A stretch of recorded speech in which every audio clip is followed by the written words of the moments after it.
Benda pertama yang saya perlukan pada sebuah laptop adalah laptop itu perlu boleh dibuka dengan satu tangan seperti ini. Kalau tak boleh, lemah. Hai, anda bersama dengan saya Fahim Zahar untuk video ulasan Huawei MacBook 16s, iaitu model kedua premium mereka selepas Huawei MacBook 14s. Jadi untuk laptop MacBook 16s ini, anda boleh lihat spesifikasinya pada skrin sekarang.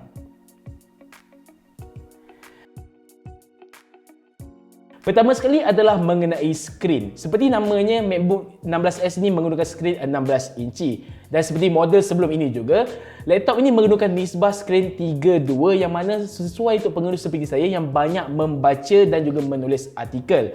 Bukan itu saja, laptop dengan nisbah seperti ini juga sesuai untuk digunakan multi tugasan kerana skrin yang luas dan lebar boleh membuka dua aplikasi serentak dan tambahan satu lagi teknikal yang terapung mungkin untuk melakukan kerja-kerja yang lebih kecil seperti kalkulator dan sebagainya. Apa yang paling penting lagi sekali adalah laptop ini juga menggunakan skrin sesentuh bermakna anda juga boleh menggunakan jari anda untuk menutup dan membuka beberapa aplikasi dan akses yang lain. Dengan laptop ini saya telah menggunakan lebih kurang seminggu dan sepanjang saya menggunakan laptop ini dengan skrin ini saja, saya sudah tidak menggunakan monitor yang saya biasa gunakan dalam pejabat. Kerana hampir setiap hari saya gunakan laptop ini secara begitu sahaja kerana skrin ini sudah cukup untuk saya melakukan tugasan harian saya dengan lengkap dan juga lebih produktif. Baiklah, saya dah cakap pasal skrin. Prestasi pula bagaimana? Untuk MacBook 14s, dia menggunakan chip Intel Core generasi ke-11 dan masa saya uji hari itu, saya gunakan variasi Intel Core i7. Dalam video ini yang saya uji sekarang ni adalah Intel Core i7 generasi 12 yang dipadankan dengan 16GB RAM dan juga SSD 1TB. Bayangkan yang 14s tu pun saya dah puas hati tanpa ada masalah lengah masa dan masalah lain. Bagaimana pula dengan 16s ni? Puas, mantap dan padu. Saya telah menggunakan MacBook 16s ini untuk lebih seminggu dan saya langsung tidak mengalami sebarang masalah yang serius seperti lengah masa, sistem tergendala dan lain-lain lagi. Saya gunakan laptop ini untuk membuka Photoshop dan Premiere Pro serentak sambil syuting gambar di tertingkat sebelah. Saya juga melakukan Premiere Pro di tertingkat sebelah untuk syuting video yang pendek. Tapi bayangkan saya langsung tidak ada masalah lengah masa sepanjang penggunaan. Laptop juga tidak mengalami sebarang masalah memanas yang serius.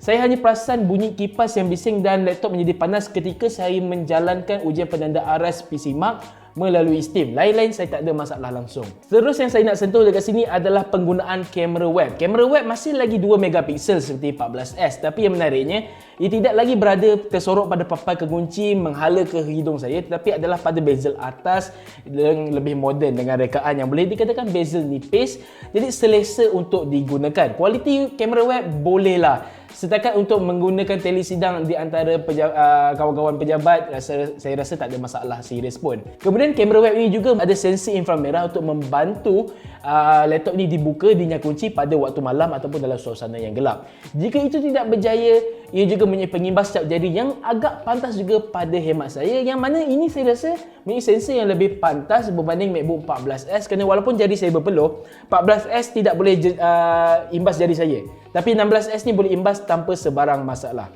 Kemudian perkara terakhir dalam prestasi saya ingin cakap adalah mengenai penggunaan pad sesentuh.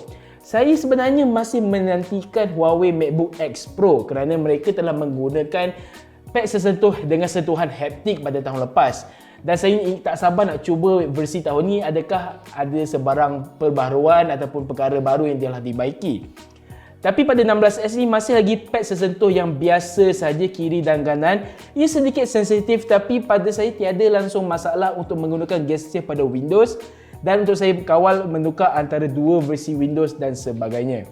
Baiklah, untuk bateri pula, MacBook 16s ni menggunakan bateri 84 watt per hour yang mana sepanjang penggunaan saya ia bertahan sehingga 6 jam setengah, kurang daripada 7 jam. Jadi untuk sepanjang hari punya penggunaan, saya rasa ini adalah satu ketahanan yang saya boleh terima.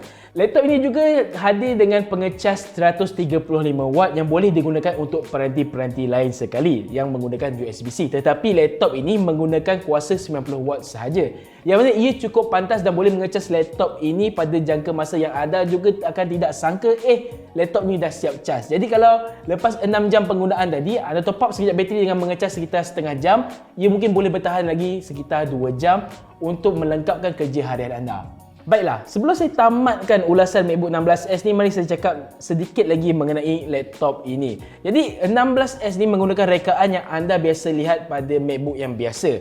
Tetapi anda akan nampak skrinnya akan lagi luas dan cantik, bezel yang nipis seperti saya katakan tadi. Ia juga mempunyai kekisi pembesar suara di sebelah papan kekunci yang mana pada saya agak kuat dan hebat. Lagi satu, laptop 16 inci ni sebenarnya bukan kegemaran saya. Ia bukannya satu perkara yang tidak baik, tapi untuk penggunaan harian saya lebih gemar dengan 14S, saiz saya lebih kecil.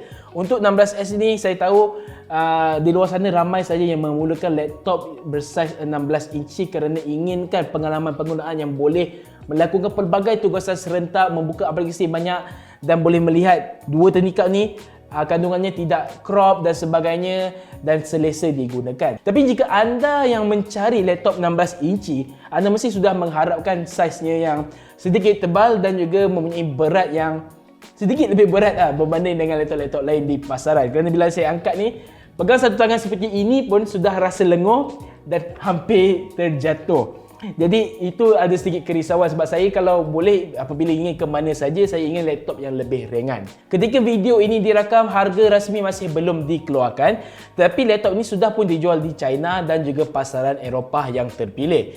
Di China, harga untuk Intel Core i5 generasi ke-12 dijual pada harga bermula sekitar RM3,759 dan untuk model saya ini dijual pada harga sekitar RM4,418. Manakala model saya ini juga adalah model permulaan di Eropah yang dijual pada harga bermula RM6,900. Jadi kita boleh jangkakan harganya adalah antara RM4,500 hingga RM6,900 untuk model i7. Di China dan Eropah juga ada satu model lagi premium iaitu dengan Intel Core i9 generasi ke-12 yang mana harganya boleh mencapai sehingga RM7,000 sehingga RM9,000. Jadi itu sahaja daripada saya Fahim Zahar. Jumpa lagi dalam video aman akan datang. Assalamualaikum.